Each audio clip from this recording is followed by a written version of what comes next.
अगर भारत और बांग्लादेश में अवाम के ऊपर बोझ नहीं डाला गया तो पाकिस्तान में ये बोझ क्यों डाला जा रहा है? अगर सब कुछ ऐसे ही चला जैसे इस समय चल रहा है तो पाकिस्तान जल्दी कंगाल हो जाएगा। फिर ये जो दावे किए जा रहे हैं कि अवाम को जल्द रिलीफ मिलेगा, ये सुनते सुनते अवाम अब थक चुके हैं। पेट्रोलियम मसनूआत की कीमतें ना इंडिया ने उसमें इजाफा किया, ना बांग्लादेश ने किया। हमने अमेरिका ईरान जंग के दौरान जितना इजाफा किया है ये गैर जरूरी है। अवाम के ऊपर एक बोझ जो है वो डाला गया। पाकिस्तान कितनी बड़ी इकोनॉमी, 300-400 बिलियन डॉलर की, 300-400 बिलियन डॉलर, हाँ इतने की इकोनॉमी है। तो ये 300-400 बिलियन डॉलर की इकोनॉमी क्या ये 67 बिलियन डॉलर्स का झटका झेल पाएगी? इंडिया के अंदर सिर्फ 3% पेट्रोलियम प्राइसेस बढ़ी, जबकि बांग्लादेश के अंदर 14.4% पेट्रोलियम प्राइसेस बढ़ी। उसके साथ साथ श्रीलंका के अंदर 36% जो पेट्रोलियम प्राइसेस हैं उनमें इजाफा हुआ, जबकि पाकिस्तान के अंदर 58% इजाफा देखने में आया। यानी कि कंगाली एकदम सामने खड़ी और सबको दिख रही आती। भारत की सारी जो सफारती कोशिशें थीं वो इस बात पर थीं कि पाकिस्तान को दुनिया देखे एज ए टेररिस्ट स्टेट, कि ये टेरर को फरोग दे रहे हैं। हेलो दोस्तों, नमस्कार। रानी जेपी में आप सभी का स्वागत है। दोस्तों भारत को पाव किलो के एटम बम की धमकी देने वाला पाकिस्तान अब लाइव टीवी पर भारत की तारीफ करने लगा है। ईरान अमेरिका जंग के बाद पूरी दुनिया में आए इकोनॉमिक क्राइसिस के बाद कंगाल पाकिस्तान ने अपनी अवाम पर जो पेट्रोल बम गिराया है उसे देख पाक मीडिया ने भारतीय पॉलिसी की जमकर तारीफ की है। पाक मीडिया का कहना है कि मोदी अपनी आवाम के बारे में सोचता है और पाकिस्तान अपनी आवाम का खून चूस रहा है। देखिए, पहली बात तो यह है कि जो ममालिक हैं, चाहे पाकिस्तान हो, बांग्लादेश हो या भारत हो, जो मेजॉरिटी अपना तेल इंपोर्ट करते हैं, जब आलमी मंडियों में कीमत बढ़ती है तो बोझ तो किसी ना किसी के ऊपर डालना होता है, चाहे भारत हो, चाहे बांग्लादेश हो, चाहे पाकिस्तान हो। अब ये पॉलिसी का नतीजा है, ये हुकूमत के पास ऑप्शन है कि उसने वो बोझ किसके ऊपर डालना है। भारत में हमने देखा कि जब आलमी मंडी में कीमत जो है वो कोई 60-65 डॉलर की बैरल चल रही थी, फिर वो कोई 115-120 पे चली गई, तो भारत में पॉलिसी के लेवल पे जो पॉलिसी साध इदारे हैं, जो पॉलिसी साध शख्सियात हैं, उन्होंने ये पॉलिसी बनाई कि अवाम के ऊपर इसका बोझ जो है वो मुंतकिल नहीं करना, और उन्होंने ये बोझ जो है ये कॉर्पोरेट बैलेंस शीट, जो रिफाइनरीज हैं बड़ी बड़ी भारत की, उनकी बैलेंस शीट के ऊपर ट्रांसफर कर दिया। उसका नतीजा ये हुआ कि फरवरी 1 को अगर आप दिल्ली में पेट्रोल की कीमत निकाल लें तो वो लगभग 95 इंडियन रुपीज बनती है, 95 इंडियन रुपीज। तो आप समझ लीजिए कि 280 रुपए उस वक्त बन रही थी, और आज चेक करें तो आज भी वो वही है, यानी कि कोई तब्दीली नहीं आई फरवरी 1 के बाद। और फरवरी 28 को आपको याद है कि जंग शुरू हुई थी। इसी तरह बांग्लादेश ने भी एक पॉलिसी बनाई कि उस वक्त फरवरी की 1 तारीख को कोई 130 बांग्लादेशी टका 1 लीटर की कीमत थी। आज आप चेक करें तो वही कीमत है। तो कोई इजाफा नहीं हुआ भारत में, कोई इजाफा नहीं हुआ बांग्लादेश में, बिकॉज वहां पे हुकूमत ने एक पॉलिसी बनाई कि ये अवाम के ऊपर इसका बोझ नहीं डालना। भारत में पॉलिसी थी कि इसका बोझ जो है वो जाएगा इंडिया ऑयल कॉरपोरेशन के ऊपर, उनकी जो बैलेंस शीट है, भारत पेट्रोलियम के ऊपर और हिंदुस्तान पेट्रोलियम के ऊपर। बांग्लादेश में फैसला ये किया गया कि ये बांग्लादेश पेट्रोलियम उनकी एक बहुत बड़ी कंपनी है, जो ये गैप है, जो प्राइस का इजाफा हुआ है, उसका जो असर है वो मुंतकिल किया जाएगा बांग्लादेश पेट्रोलियम। पाकिस्तान की हुकूमत ने कुछ डिफरेंट फैसला किया। पाकिस्तान में फैसला ये किया गया कि आलमी मंडी में कीमत बढ़ रही है, तो कुछ तो पेट्रोलियम लेवी बढ़ा देते हैं कि हुकूमत पाकिस्तान का जो अपना खजाना है उसमें भी कुछ इजाफा हो जाए, और दूसरा ये कि सारा का सारा बोझ जो है वो मुंतकिल कर देते हैं अवाम के ऊपर। और उसके नतीजे में रिफाइनरीज जो हमारे यहाँ, चाहे वो पाकिस्तान रिफाइनरी हो, नेशनल रिफाइनरी हो, अटक रिफाइनरी हो, उन्होंने दबा के प्रॉफिट बनाए, और अवाम के ऊपर जो है भारत में यह किया गया कि उन्होंने, हुकूमत ने भी एक सेक्रीफाइस की, उन्होंने अपनी एक्साइज ड्यूटी नीचे कर दी, और जो प्राइस इंक्रीज का बोझ है वो अपनी पेट्रोलियम कंपनी के ऊपर डाल दिया। तो ये पॉलिसी का नतीजा है, पॉलिसी की चॉइस है। भारत ने कुछ डिफरेंट पॉलिसी अपनाई, बांग्लादेश ने डिफरेंट पॉलिसी अपनाई और पाकिस्तान की हुकूमत ने दोनों से मुख्तलिफ पॉलिसी अपनाई।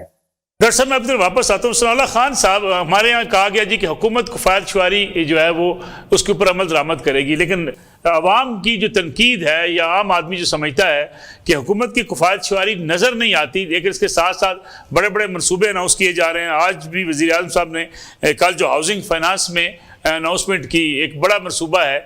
दूसरी तरफ आम आदमी से तवक्को रखी जाती है कि जनाब वो 8 बजे दुकान भी बंद कर दे, उसका कारोबार भी वो अपना क्लोज करे ताकि पेट्रोलियम मसनूआत को बचाया जा सके, क्योंकि मुल्क के ऊपर बोझ जो है इसको कम किया जा सके। डॉक्टर साहब बहुत शुक्रिया। एक तो डॉक्टर साहब ने जो बातें की हैं बिल्कुल उन्होंने एक्यूरेट बातें की है, मैं उनकी बिल्कुल तारीफ भी करता हूँ। प्रॉब्लम ये है कि ये जो इन्होंने बात की है ना कि पॉलिसी के फैसला, नजर ये आ रहा है कि हुकूमत को कोई कंसर्न नहीं है कि पब्लिक के साथ क्या होना है, और उसको अगर आपने देखना है तो गुज़श्ता रोज 1 अप्रैल को जो वफाकी दायरा शुमारियात ने कंज्यूमर प्राइस इंडेक्स जारी किया है, जी जी, आप वो देखिए, आपको समझ आएगी कि इस मुल्क की आवाम के साथ सिर्फ अप्रैल में क्या हुआ है। अप्रैल में 2 साल के बाद आपका जो इन्फ्लेशन रेट है, महंगाई है, वो डबल डिजिट चली गई है। जो हुकूमत कहती थी पूरे साल में 7.5% रहनी है, वो तकरीबन 11%, 10.9% हो गई है। और होलसेल आप प्राइस इंडेक्स देखें तो वो 13% से ऊपर है। तो आप इससे अंदाजा करने के कोई कंसर्न नहीं है इनको, बल्कि इन्होंने इसको एक अपॉर्चुनिटी बना लिया है। जब 28 फरवरी को ईरान पर हमला होता है, इसराइल का और अमेरिका का, उसके बाद सिचुएशन जो बनती है, इन्होंने अपॉर्चुनिटी कंसेप्ट करते हुए ना सिर्फ जो इंटरनेशनल प्राइस है वो पूरी पास ऑन की है, बल्कि इन्होंने इसको जो पीडीएल था उसको भी इजाफा किया। लास्ट जो जुमेरात को किया, देखें जो 400 रुपए कीमत की है, 29 रुपए इन्होंने 26 या 29 रुपए इन्होंने डीजल पर पीडीएल बढ़ा दिया है। तो ये बिल्कुल कहीं नजर नहीं आ रहा। और जहां तक ऑस्टेरिटी की वो नजर आती है, आप भी सड़कों पे होते हैं, हम भी होते हैं, हम तो सेक्रेटेरिएट भी जाते हैं, कोई जो जाहिरी तौर पर जो पब्लिक को नजर आना चाहिए, कोई ऑप्टिक्स भी हो, वो भी नजर नहीं आ रहा। आप प्राइम मिनिस्टर ट्रैवल करते हैं, ट्रैवल कर रहे हैं, वज़रा ट्रैवल करते हैं, ट्रैवल कर रहे हैं, उनकी अगर प्रोटोकॉल की 4-4 गाड़ियां हैं तो आज भी 4-4 गाड़ियां हैं, आप देख लें, वीडियो आती रहती है। अगर चेयरमैन सेनेट मुल्तान जा रहे हैं तो 40 गाड़ियों का काफिला है उनका। भाई आप पब्लिक को मैसेज क्या देना चाह रहे हैं? आप ये मैसेज देना चाह रहे हैं आप भाड़ में जाएं, हम इसी तरह गवर्नेंस चलाएंगे, इसी तरह निजाम हुकूमत चलाएंगे। अगर आप पॉलिटिकल लोग हैं, आपने आगे इलेक्शन लड़ना है, तो आपने वही करना पड़ेगा जिस तरह डॉक्टर साहब ने बताया, जो बांग्लादेश की हुकूमत ने किया, जो इंडिया की हुकूमत ने किया। आप सबको पता है कि यह आर्जी एक बुरान है। इस आर्जी बुरान में भी आप अपने रेवेन्यू पर, आमदन पे जा रहे हैं, क्योंकि आपने अपने एक्सपेंडिचर कम नहीं करने। आप एक्सपेंडिचर कम करेंगे तो आपको बोझ डालने की जरूरत नहीं है। और मैं थोड़ा सा सीपीआई का बता दूं, आप देखें 45% जो है 28 फरवरी के बाद पेट्रोल महंगा हुआ है, और 80-85% डीजल की कीमत बढ़ी है। इंटरनेशनल मार्केट में नहीं, डोमेस्टिक मार्केट की बात कर रहा हूँ। एक साल में आपकी गैस की कीमतों में 60% इजाफा हुआ है, यह सरकारी फिगर आज की, और 33% बिजली की कीमतों में इजाफा हुआ है। तो इससे अंदाजा कर लें कि अभी कोई, और ये दावे कर रहे थे कि हमने जी बिजली की कीमत कम कर दी है, तो आज तो पीबीएस ने जो रिपोर्ट जारी की है उसने सारी गली खोल दी है कि आपने कुछ भी नहीं किया। दूसरी तरफ हम देख रहे हैं कि आईएमएफ के पास जो है, हमें एग्जीक्यूटिव बोर्ड का इजलास भी होगा 8 मई को। उससे पहले चेयरमैन नैब बरस रहे हैं आईएमएफ के ऊपर। माजी में हमने देखा है सागडार साहब कभी बरसा करते थे, फिर शहबाज शरीफ साहब को आके मामला हैंडल करने पड़े। ये वजह क्या है, क्यों चेयरमैन इतने गुस्से में क्यों है आईएमएफ के ऊपर? देखिए, 2 बातें हैं। पहली बात तो यह है कि आईएमएफ का कोई किसी किस्म का प्रेशर नहीं है पॉलिसी के ऊपर। आईएमएफ ये देखती है, उन्होंने पाकिस्तान के कॉन्टेक्स्ट में ये कहा है कि आपने अपने बजट में, यानी कि हुकूमती जो अखराजात हैं और हुकूमती जो आमदन है, उसमें प्राइमरी सरप्लस दिखाना है। उसका ताल्लुक ये नहीं है कि जो आलमी मंडी में प्राइस की, आलमी मंडी में तेल की कीमत होगी, उसका बोझ किसके ऊपर डालना है, इसका आईएमएफ से कोई ताल्लुक नहीं। आपने आईएमएफ को ये साबित करना है कि जो हम बोझ डाल रहे हैं, उसके बाद जो हुकूमती आमदन और हुकूमती अखराजात है उसमें कोई तब्दीली नहीं आए।